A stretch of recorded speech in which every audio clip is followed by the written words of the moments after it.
the drive. Bryant, oh, what a finish. Oh, he couldn't get it down.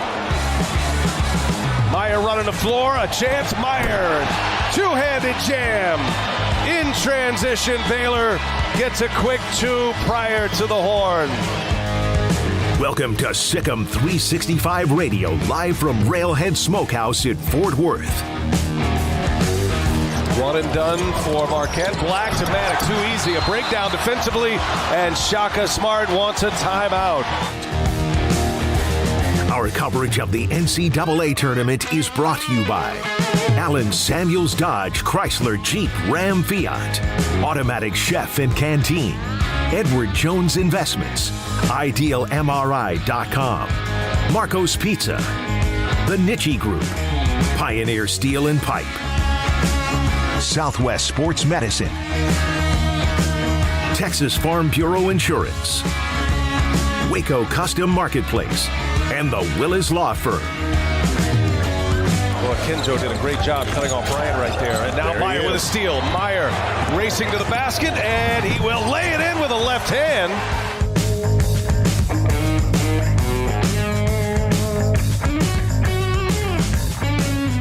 This is Ashley Hodge with Sick'em 365 postgame call-in show, coming to you from Railhead Smokehouse in Fort Worth, Texas. I'm joined by Matt in D.C. He stopped by. I think we're going to do an alternate. He's going to switch off with T-Rex here, his brother, in a second. But disappointing loss, but, man, that was high drama. Obviously, getting down 25 points with about 10 minutes left. You come back. One of the greatest comebacks in NCAA history. May have been the greatest, given how much time was left. They tied the game, and I just knew for sure Baylor was going to win that game in overtime. But they ran out of gas, got behind early. I think it was Dontrez Styles hit a big corner three on Akinjo, and he's not a guy that's a high-usage guy. That was a huge shot. And then obviously Baycott just a parade to the foul line in overtime. R.J. Davis had an incredible game. He was tired. He wanted no part of the ball, like, you know, on the full court press. I mean, they were passing it to other guys, but he finished well. He had a big layup and a foul, put him up 6, and Baylor couldn't get over the hump. They couldn't get back and make it a game at the end. But tremendous effort, tremendous season. You know, what the Bears have had to deal with. Matt Meyer was sick before this game, I heard. Just adversity. Kendall Brown had strep throat going into the Thursday game. I'm sure he wasn't 100%. He looked like he was still lethargic. They dealt with a lot of adversity. Obviously, Jonathan's injury, L.J. Cryer's injury, Langston Love's injury. Very proud of these guys and the effort that they put forth, the fight that they showed to come back and give us really some exciting times. But North Carolina moves on, and the Bears are done, and we got to turn our attention to next year. That's the great thing about March Madness, I think. It's win or go home, and we had the worst shooting day, I think, of all year. Yeah, 34%. I'd say it wouldn't beat the worst team in the NCAA. But congrats to UNC. That's why they're North Carolina. I was texting my North Carolina buddies today. Like, I mean, who had it better than Baylor, North Carolina today? You got the defending champs taking on the greatest franchise in college basketball history, which I think North Carolina is the greatest franchise. And you know, we got down, we fought back. I was telling Chris Fuentes, hey, we were down by 26 to Texas a couple years ago, came back, won in overtime. So this wasn't anything for us. You know, we fought back like champions, just didn't make the shots when it counted. Yeah, I thought for sure when we put the game in overtime that we were going to come back and finish the job. But had the momentum. But you could see those legs were tired. Yep. You know, Flagler, Akinjo, they expended a tremendous amount of effort in the comeback, which you would expect. And thank you so much. We're getting the royal treatment here at Railhead Post-game Smokehouse. All right. Great season. Big 12 champs. Cheers to the Big 12 champs. It's been a while since we lost an NCAA game. Yep. It's hard to know how it feels. It's been so long, but hey, it's here. It's reality, and we got to turn our attention to next season, which I think the Bears are going to be stacked next season. We'll talk a little bit about that. I want to talk about the real reason we lost today. There's on the court reasons. Some Baylor fans probably would blame the officiating. I thought the officiating was fine. Never blame the refs. Right. But the real reason we lost is I saw Donald Wright, Mallbear, in the lobby of, or the concourse, and he had the Air Jordans on today. They were Baylor colors, but Air Jordans. I was like, dude, you put your Carolina underwear on too? You got your baby blue underwear? I mean, you don't wear Air Jordans today when we're playing North Carolina, I mean, can't mess with that. That's terrible mojo right there. I tell you, I did everything I could. I have neon black custom Kyries from Nike.com. The current Kyries on Nike.com, Baylor Nation. Hey, go there, design them. They're $160. It's a good deal. Just design them for next year. Ooh, you got the green. Now sharp. The new Kyries have the green on them. You can get green and gold. These have the black and neon, certain designs. Just go get it for next year because the Final Four's in Houston next year. Right, but you don't wear the Kyries if you're playing Duke. You know better than to do that, right? My shoes have nothing to do with our shooting percentage. I'm going to look good regardless. I've got the Roscoe Biggers on myself. I've got the Roscoe Biggers Nike shoes, so I'm not going to take any blame for this loss because of that. Let's talk about some performances. Tough shooting day for James. 0. Gave it his all, played in great defense. But, 7 for 8 from the foul line, which was great. The huge and one to put us into overtime. Incredible. Tough play. But it ended up 5 for 13 from 2 and then 1 for 7 from 3. We shot 24% from 3. Can't do it. Yeah. Especially when North Carolina's they're on fire from the beginning and we just kept missing. And the one number that stuck out to me a little bit was Flo Thamba. I mean, I think the whole team played amazing, played as hard as they could, but you had turnovers kind of bounce this way, balls going in and out, and then you got to score points. It's amazing we got to 85. Yeah, Flo only took 1 shot. He did play 24 minutes, but you didn't get what you would hope from Flo today. Obviously, Baycott is a big matchup issue. He ends up with only 15 points, but he shot 15 free throws, had 16 rebounds. So big game from him. You got tremendous game from R.J. Davis. Obviously, the MVP had 30 points. And he was 5 for 10 from 3. He was the difference. 9 for 10 from the free throw line, 6 assists, only 3 turnovers. The Bears did turn him over 21 times, but unlike the Thursday game, the Bears were pretty even on the assists and turnovers. Only 11 assists, 11 turnovers. That's not winning basketball.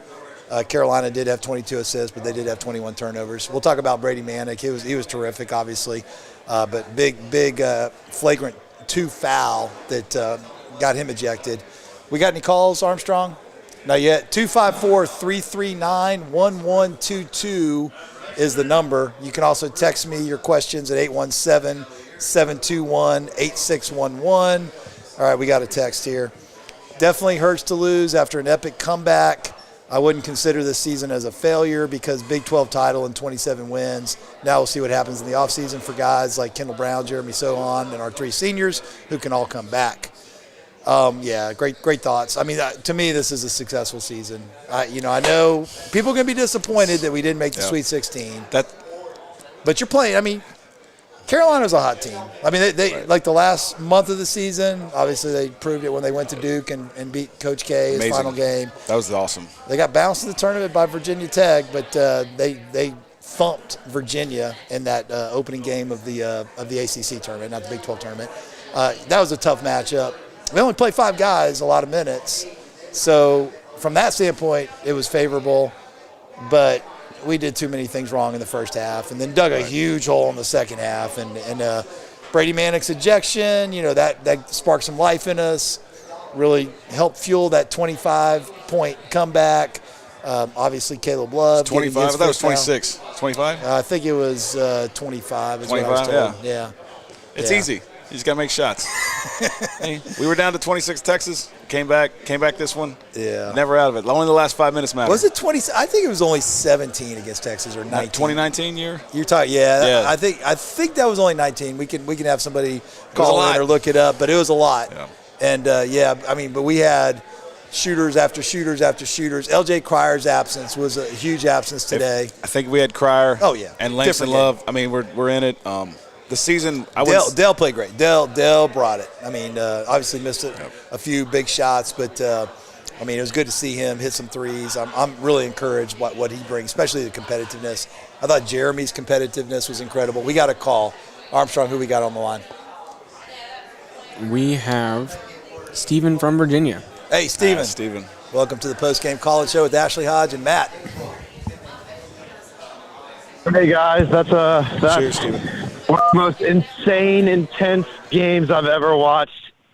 Brady Manick went out, and it was like minutes before that, I was like, the only way they're going to get back in this game is if that man fouls himself out. And the resolve of the Baylor team, I'm just so proud of everybody. And, like, someone go check on Adam Flagler's head, please. And, like, these guys, they gave it everything. Yeah. They lost 3 rotation players. They won the Big 12. I'm so proud of everybody. And, like, I know they didn't win the national championship or make the Sweet 16, but, gosh, I'm so proud of everybody. And, you know, I still got to catch my breath. And they fought back, and it's just they let the Baylor light shine in them. And it's unfortunate that they lost, but I'll go down with these guys any day. I'll catch y'all later. Yeah. I mean, a big stat just to show you the effort that we put forth today. We had 24 more shot attempts than North Carolina. Wow. 24. And Sohan took a beating today. He was just getting fouled after foul. I didn't understand the technical foul, but he was in every time there was a foul, and they called it on him, even though he's on his back on the floor. I'm like, how did they call him out? Well, so I saw the video of both of those plays. So he got his legs tangled up with Baycott, and he kind of squeezed his legs together. That led to the trip. I don't know. I mean, that you're judging intent. I think he was probably trying to do that, right. But that's a tough call to call it technical, and that was a big play in the game because that was like a 5-point swing. It looked like a Christian Laker stomp to me, when he stepped on the ground in the tournament. Right. and then the elbow. He took an elbow to the throat. Yeah. I think it was the throat. I didn't see the replay on that one, but yeah, good thought, Stephen. Great season. So let's talk a little bit. I mean, people want to hear about next year. I'm very, very encouraged about next year. All right, let's say Sohan and Brown go pro. Brown, he's sick. Put some bad tape up today, I thought. Got to get stronger. Yeah, he's got to get stronger. 0 for 4, from 3, that's going to happen. But, he had 3 steals. But, I think both those guys could use it another year in college. I know that's wishful thinking. Sohan's probably, his competitiveness today, I think he's going to jump up the draft boards even more. But yeah, it'll be interesting to see what happens with those guys. I think we'll probably lose Matt Meyer. I expect that. I do think Flagler and Akinjo will return. I think they should return. Another year with John Jacobs, they could be, the version of Davion Mitchell and Jared Butler that we saw last year. I think Akinjo can take huge jumps in efficiency numbers. You got to love his competitive fire. You just got to get more efficient, and I think he will. And then we got Josh, Big Josh coming in, freshman. You got Keontae George. I think LJ Cryer may be a transfer risk, but you got Langston Love coming back from injury. I mean, you got some pieces. Jordan Turner, Zach Loveday. It'll be interesting to see what happens with those guys. Question. Yeah. 7 feet tall. Yeah. What is he going to be a starter next year, or what do you think? Like, what's holding him back from giving us more minutes than he had this year, especially going down to only 7-man rotation? I was always expecting, all right, once JTT wins, I was like, yo, you're 7 feet tall. I think he's been in the program 2 years now. I'm like, hey, you're up, dude. I think guarding ball screens and getting stronger are the two things that he's going to have to do. Yep. He's skilled. He's got some skill. Yep. He can hit outside shots. Great hair. Yep. Yeah, we got anything else call-wise, Armstrong, in the hopper? We got one. Okay, all right. We'll talk about this after we get another call in. 254-339-1122 is the number. Railhead Barbecue, Railhead Smokehouse in Fort Worth. Ashley Hodge and Matt in D.C. Who we got, Armstrong? We have Marshall. Hey, Marshall. Welcome to the post-game call-in show. Hey, how you doing, fellas? Good. Trying not to drink too many beers now. I didn't hear your comment. Okay? Say that again. Yes. Okay, go ahead. I was just saying, be careful on the beers. I'm one and done. That's what Uber's for, man. hey, post-game beers. It's time. I guess want to give a shout-out to Baylor basketball. Nothing at all to hang our heads about. Yeah. We lost so much from last year's team, and then we lost so much from this year's team. Right. So, but you were kind of touching on it a little bit. The question I was going to ask, though, and that's who do we know exactly is coming back for sure next season? This is my expectation. I think we'll get James Akinjo and Adam Flagler back. We'll see. I mean, this is all going to be based on conversations that happen over the next week or two. I think that, Jonathan, I don't know if he'll be ready next year. I think my prediction is conference play maybe, or maybe at the end of the year. but probably it's going to be another year. So for that reason, I think we'll get Flo back. I think Flo will choose that super senior year. And then I think Matt's going to move on. I think Matt's going to probably move on to the pro ranks. But I don't want to could use him. Yeah, I don't want to close the door on Matt coming back. I mean, it's a possibility. Obviously, Jeremy and Kendall both projected first-round picks. They've got a tough decision to make. If you're going to be first round, go get it. Yeah, if it's guaranteed. But if you're on the border, like if they start slipping in the mocks, and I put a post of this on Sick'em 365, but before the tournament last year, I checked a lot of the mocks that, what the projections were before the tournament, and it changed dramatically.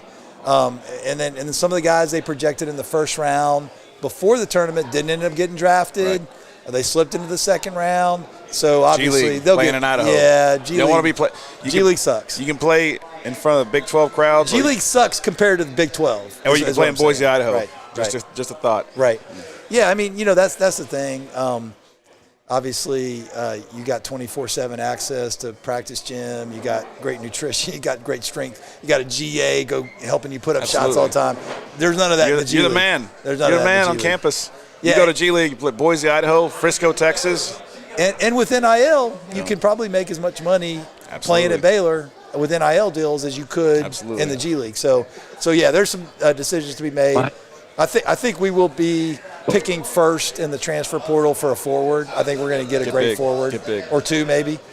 So I think we're going to be really good. Top 5. Do y'all feel like top 5 next year? Do y'all feel like we're going to bring Langston Love back in next year as well? Oh yeah. Langston's going to, and let me tell you, Langston's great. I mean, I watched him a lot in AU, and that cat against the EYBL competition in Nike was averaging over 20 points a game. I don't think people realize how good Langston is. So Langston's definitely going to be a key guy. Also, one last question for y'all. Armstrong's a North Carolina fan, correct? Baylor first. Absolutely, Baylor first. He's got Baylor gear on here. Okay, well, once North Carolina gets knocked out of the tournament, I'll be willing to resume my friendship with Armstrong. Hey, I will be cheering for North Carolina here on out. I told Armstrong on the way. I mean, here's my acceptable national champions. Not to be too bitter. Arizona's going to do it. Yeah, Arizona will be fine. I'll go with Zona. Gonzaga is very acceptable. I'll root for Gonzaga. Tennessee. Yeah. Because, number one, Rick Barnes has never won one. Number two, it'd be a hilarious troll on Texas fans if Tennessee wins, right? Yeah. So that would be good. All right, fellas, I'm going to let y'all go. Yeah, thank you. To the program, okay? All right, appreciate it. Thanks for the call. I got North Carolina winning this region now. Ooh. Really? Because you got Purdue. Purdue. Once Kentucky's out, Purdue's going to be a challenge. UCLA, St. Mary's left. That back-to-back game, they don't have much depth. That back-to-back game next weekend, if they do beat St. Mary's UCLA winner, that back-to-back game is against Purdue, if it's Purdue. Yeah. Or Texas, hopefully. It's going to be UNC home crowd going to Philly. God forbid. It's not Texas. Oh God forbid. Yeah. I had my hotel in Philly booked right there, but at least I won't be stabbed being a Cowboys fan up there now. So luckily I'll avoid that possible beating. But all right, so let's see if I got any more text questions here. We got let's see. Just scrolling through here. Nothing. Lots of John, unbelievable comeback. Just ran out of gas in overtime. Yep. David Smoak, did you guys make it? I'll give him the thumbs up here. Looking back at this season, I think, we look back 3 or 4 years now. I think the season's going to be looked at success. I think it'll look as the tournament was tough. I think we get past North Carolina, we at least get the Elite 8, depending on the matchup. But when we look back, I think the program, did take a step forward, repeat conference champions. And as long as we keep moving forward, I think this was a possible Final Four team, but, regroup, reset. When we look back, I think it's going to look as, we beat Texas twice, we took care of Kansas, we kept moving forward. I think this matters. I think St. Mary's may come out of this region. Yeah. That's a tough-minded team. How about that 2010 game? Remember that one? That's St. Mary. I was there. That was fun. I was there in person. That was fun. That was fun. All right, 254-339-1122. No more calls in the hopper right now. You want to get your brother? Where's your brother? T-Rex. He's sitting there. T-Rex, you want to come take the headphones? All right, we'll switch you out here. Yeah. We'll let you enjoy your beer. Yeah. All right, Matt, thank you. Appreciate it. Yep. Thank you. Sick 'em. All right, T-Rex is going to get on the headset here. He's limping.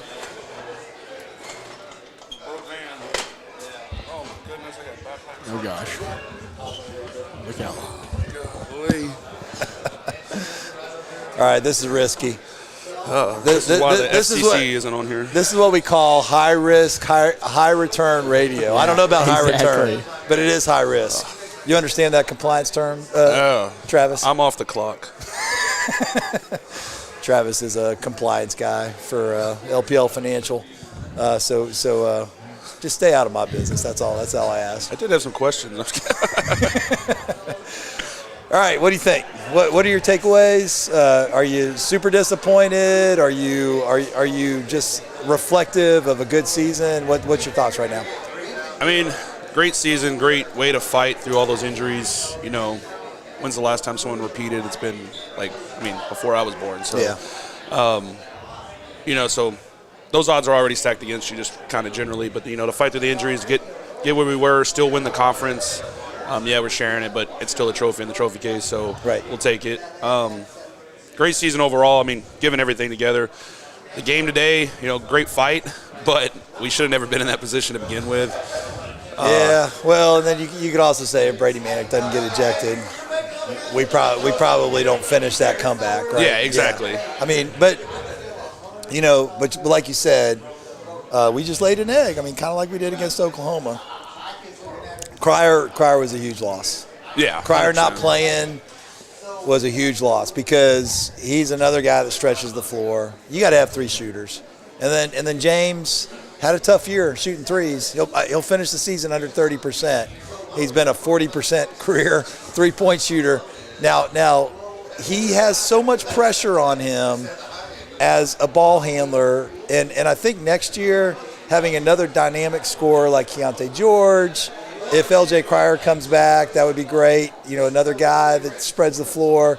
Having Adam Flagler get more experience on the ball. I think that, it'll be like last year where we had Mitchell and Butler and Teague, those three guys that can share the ball and take pressure off each other. But there was just too much pressure on James Akinjo this year, in my opinion. No, I agree 100%. I mean, you want him to have the ball, but if he's the only person that's going to be able to take the shot, they're just going to defend him. So, yeah, we just need to have those other threats. We just unfortunately didn't have those this year. But overall, what a comeback. We didn't finish it, but hey, that's what happens, unfortunately, when you shoot the way we shot today. But shout out to all the Baylor fans that made it up. I know the ticket prices were were ridiculous. Yeah. So shout out to those who were able to make it. You make a difference. If you have wondered if you make a difference on the road, listen to the audio of that game. Yeah. You make a difference. I don't know if we outnumber the UNC fans, but we definitely we outnumber the UNC fans. We beat them in the audible. So yeah. And I don't think all of that comeback happens if we don't have those fans there. So shout out to them. The value of being a great brand like UNC is that you have a ton of T-shirt fans. There's a guy that I play pickup basketball with, Ethan. He was there in a UNC shirt. Grew up loving UNC, and I got a couple friends that are TCU grads, and their secondary team is UNC, so they're in UNC gear here. I mean, that is the value of having that 100%. Big brand, and as Scott Drew continues to build this program, as we continue to build that brand, we'll have that. 10 years from now, you're probably going to have that for Baylor. You're going to have we're going to be in San Diego, and you're going to have 2,000 or 3,000 Baylor fans that already don't even have any affiliation with the school. I mean, that's one of the values of winning and success. But, like your brother said, I think the number is 81-13 maybe. So we got 7 losses this year, 4. Yeah, 81-13 the last 3 years. Pretty successful run for Baylor basketball. Now we got to cheer the women on, right? Get the women a natty. That would be awesome. And let's root for Gonzaga, Tennessee, or somebody like that, The Big 12 can go far, but we don't want Texas Tech or Kansas to win this. I can't handle it. I'll get kicked off of Twitter if either of those teams win. Yeah. But, hey, shout out to TCU for winning their first game in 1,000 years in the playoffs. They looked good last night. Congrats to the Frogs. No question. Shout out to Texas for finally winning a game since 2014. 2008? I think it was their 2014. They won a game in 2014? Rick Barnes won one? Yeah, I looked it up. Okay, I mean, it is Wikipedia. They said, who knows? said 2008 on the broadcast last night, but I was like, that's a long time. I don't think it was 2008. Yeah, that didn't sound right. I looked it up yesterday. It said their last round of 32 was 2014. Shaka Smart has not won a tournament game outside of being at VCU. Yeah. And that's why he was hired. But he hadn't won one since then. Yeah, congrats to Texas. They're going to have a test coming up. But, they had a good game last night. All right, so we're going to wrap up some comments here. Armstrong, we got any more calls? 254-339-1122 if you want to get a last-second call in. I don't think I have any more texts. So Justin just texted me. Can't believe the amount of bad breaks and questionable calls it took to beat us. Despite the comeback, we still missed 65% of our shots. Too much to overcome. Yeah, I mean, I thought we were really, really physical in that comeback, and a lot of calls. There could have been a lot of foul calls on us. Yeah, 100%. I mean, charges are obvious. There wasn't any, in my opinion, questionable charge calls, but there were a lot of things that, we might have been reaching or this or that or, right. We were – I don't really understand the cylinder rule, but I feel like we broke that rule a lot of times at the end there. So, shout out to our guys for taking advantage of, the refs swallowing their whistle at times. So, but like I said before, and like you've said, and everyone said, you don't have to make a 25-point comeback to go to overtime if you don't get down 25 points in a playoff game. So that's unfortunate, but hey, you know what? We're still the reigning national champions until April 4th, I think, or whatever day it is. So until then, we still got the natty. Maybe there will be like a super variant of COVID that can destroy this tournament, and then we can still be the reigning national champ. Is that what we should root for as Baylor fans? I mean, as long as gas prices go down, I'm all for it. But I don't have any more games to drive to, I guess. So hey, I don't care about gas. It is good to be that place was electric today. Oh, the 100%. Atmosphere was. I mean, that's going to be a memory that many basketball fans will have for a long time. 25-point comeback.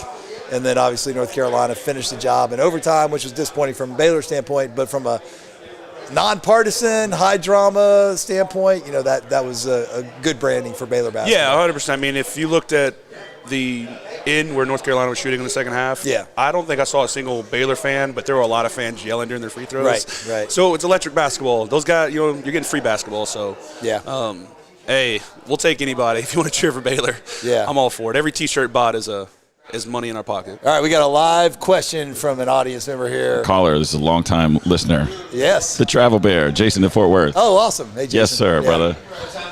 I think that, super proud of the effort, obviously. Being in the upper deck was pretty incredible, sitting around North Carolina fans. I just thought we were about to see something, just like we saw in November or December last year. I think the thing that I like to think about the plays that no one ever thinks about. Obviously, proud of the effort. A couple of things stood out to me. I think it was 4-0, and you're starting to feel that smothering defense like against Villanova. Kendall Brown had a breakaway steal for a dunk. Yep. However, and then they're up against a shot clock, and they beat us with a buzzer beater 3, and then it's 4-3. Yep. I just feel like that kind of opened the basket up for them. I think it kind of caught us on our heels because right after that, you have Flo Thumb, I think, went down, missed one from 15, 18 feet, and then they hit the 3. We're back. Yeah. I think they just kind of opened the lid up for North Carolina, if you will. And then obviously there's the obvious 5-point swing when we're down 6. It just one of the things that I wanted to talk to you about was Kendall Brown. Yeah. NBA lottery pick, we think. I haven't heard what you guys have been saying. However, I just wonder if somebody gets in his ear and says, maybe another year is good for you here. Right. Because, I remember the Texas Tech game on the road. Watching, if you go back and watch that tape, he was very, very flat-footed. Right. Great kid. He seems like a great kind of culture fit here. Yeah. But just watching his body language, sometimes it felt like we were playing with 4.5 guys out there from time to time. And I'm not saying everything from up in the top of the arena, but what do you think about his play, and do you think he, obviously a lot of questions for the offseason. What do you think he's coming back? Yeah. I mean, I think his stock is probably going to drop based on how he finished the season. He's got tremendous potential. Yeah. He's not really good going left. He's going to have to develop more ball handling skills going to his left hand. Obviously, 3-point shot. In today's NBA, you got to be able to hit threes. And he's shown some inconsistency there. And I do think, just the motor is going to be questioned. So not to be too harsh on an 18-year-old because he's better than 99.99% of 18-year-old basketball players in the world. But he is. I do agree that another year of college would help him. But I do think also that if he gets a first-round grade, he's probably going to go. And same would be true for Sohan. And I think another year of college would help Sohan. They're great prospects, good players. They can become great, dominant college players. And in this day and age, you tend to rush the process. You tend to think, I got to take my money. But I do think now with NIL, I do think there's some interesting questions to ask because – like if you could get a deal for like $100,000 for Jeremy Sohan or $100,000 for Kendall Brown and, get those guys to return, you're like, hey, you're making money. You can take out the NBA insurance policy. You can hone your game, not spend most of your year in the G League because both those guys are probably going to spend most of their year in the G League, right? So even though they have this guaranteed money, first round money, that's not the most glamorous life. And college life is better than that. It's interesting questions. I'm expecting them both to go probably, and most advisors are going to tell them to go if they're projected first-round picks. But especially with Kendall, I think he's probably slipped a bit, at the end of the season. Yeah, that's great point. I agree with that wholeheartedly. And I think, last thing I'd say is, just the developing the three-point shot. It felt like we had no weapon. We're obviously living on borrowed time with. I think today's game looks a whole lot different with everyday John in the middle. Yep. And then you got being able to guard out on the perimeter. A 48% three-point shooter, LJ Cryer, that makes a huge difference too. Yeah. Yeah, sitting out for undisclosed reasons necessarily. Yeah. I mean, I know he's injured. And, you don't know the extent of it, and his intentions, and where he's going next. But again, I think that just boiled down to me. Look at Oklahoma, and then you look at this game here. 2 out of 3 games you're shooting. Yeah. In the 20s, it's not going to cut it. So, but anyway, the difference between this year and last year you had 3 dynamic guards, and that's how you win. You have 2-point guards in college basketball. That's the formula. You got to do that. I think Flagler and Akinjo can be that next year, and I think you got Keontae George, another dynamic scorer. If Cryer comes back, hopefully, or Langston Love, whoever that 4th guy is, Del Bonner, maybe he's the guy that rises to the occasion. But you got to have 3 dynamic scoring guards, and Baylor had that last year. They didn't have it this year because of the injuries. Yeah. LJ Cryer would have made a huge difference, but it is what it is. You can't, I don't. We all knew in our heart we had hopes, but we all knew in our heart we weren't winning a national championship this year. Yeah, exactly. Without Cryer, you're not winning a national championship. We all knew that. And without John. But well, hey, regardless, thanks for coming up here. Yeah, we appreciate you coming and hanging out in the 817. We love you up here, and all the best. Appreciate it. Thank you. Hey, I think the biggest takeaway from that is that you heard it here, Baylor fans. NIL. All right. Yeah, we all complain about Kansas and Duke. Hey, we can do it legally now. So we need. Write your checks. All right, let's be honest here. We probably need $300,000 a year in basketball. We probably need $700,000 a year in football. That's probably what we need to compete today. I mean, today may be different tomorrow, but that's probably what we need to compete, to keep guys and to target the right guys. Yeah. Armstrong, we got another call? We do. We have Chris and Diane. Hey, what's going on? Diane? Hey, guys. Yes, hi, Ashley. Hey, I'm driving back home. Going to take a little nap so that we can get ready to gear up for tomorrow's women's game. Awesome. 4 games in 4 days is emotionally exhausting. Yeah. I just want to put it out there. But I think you just hit the nail on the head when you said, we all had hope, but in our hearts we knew that this team had a ceiling. Yep. And it's been a great ride. It's been a great season. And this game was so much fun. And, I mean, it was sad and we're disappointed, but what a ride this year has been, and it's just been a great season, and I'm sad to see it end, but I'm still going to be in New Orleans in 2 weeks, and I'm going to be repping my Baylor gear. Nice. Maybe at the arena, and I may be at Cooter Brown, but, we're repping. Awesome. Hey, that's great. You're an awesome fan, and enjoy the women's game tomorrow. Hopefully we get out of that pod with a convincing win. I think the women should take care of business. It's a different animal. when you play the 24th best team in men's basketball, that's a really good team. You know, the 30th or the 24th best team in women's basketball is probably not a team that's going to beat Baylor. I mean, until you get to that Sweet 16, there is a little bit of a disparity in talent. And, you know, hopefully, I mean, well, you know, upsets happen all the time, but hopefully the Bears can take care of business tomorrow. And Nikki Collin can get her first Sweet 16, and we'll see where the chips fall after that. Oh, 100%. I mean, I keep seeing these pickles, so, you know, like I always say, and you're in a pickle, pass the ball to Pickle. So, but also shout out to that last caller for mentioning NOLA, because I need to go cancel my flight and hotel. So I got to cancel a hotel, and I got to cancel a hotel in Philly. We're all there. We all had them on hold. Yeah. All right. Well, listen. I think we're done, right? Armstrong. No more calls in the hopper. You've been listening to a Sick'em 365 postgame show. Ashley Hodge. We had Matt in DC. We had T-Rex. Sick'em Bears. Go Big 12, but let's not crown Kansas, Texas Tech, or Texas national champions. Let's not do that. Go Gonzaga. Go Tennessee.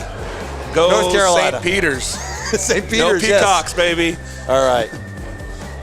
Cheers.